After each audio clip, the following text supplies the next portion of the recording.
भगवान को नाम लेते लेते ही झाड़ू लगाओ, ताकि अगर कोई चीटा चीटी मरे तो वह भली योनि मिल जाए तुम्हारे भगवत नाम के कारण।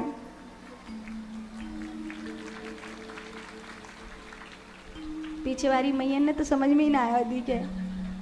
समझ में आया? नहीं, यहाँ से वहाँ तक ताली पहुँचते पहुँचते बहुत स्लो हो जाती है, तो लगता है कि शायद समझ में आया कि ना आया।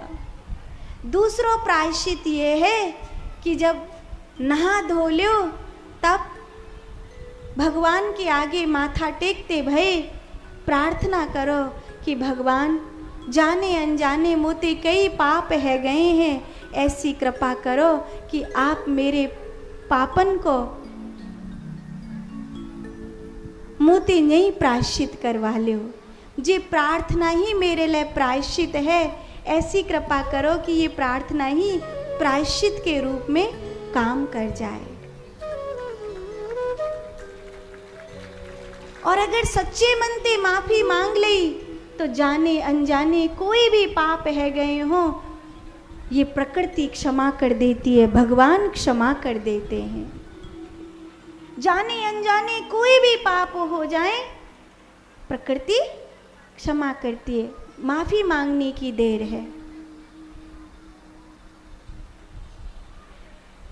तो हमें नाय पतो कि हम ते कौन से पाप भये, तो हाथ जोड़ के कह दो कि नाय पतो, जाने अनजाने कोई भी पाप है गए हो तो हमें क्षमा कर दो, हमें माफ कर दो। सच्चे मन से प्रार्थना कर लोगे और फिर कछु कछु जीवन में थोड़ा थोड़ा पुण्य करते रहो। कैसो पुण्य? जिसका पता केवल भगवान को हो। अच्छा, वो पुण्य पुण्य नहीं होता जिस पुण्य का पता सबको चल जाता है, फिर तो उस पुण्य का यश यहीं मिल जाता है। उस पुण्य का यश यहीं मिल गया तो वो बात बराबर बराबर हो गई। लेकिन जिस पुण्य का पता केवल परमात्मा को होता है, वो पुण्य आपके अनजाने में हुए पापों को नष्ट कर देता है, वो आपके लिए कारगर साबित होता है।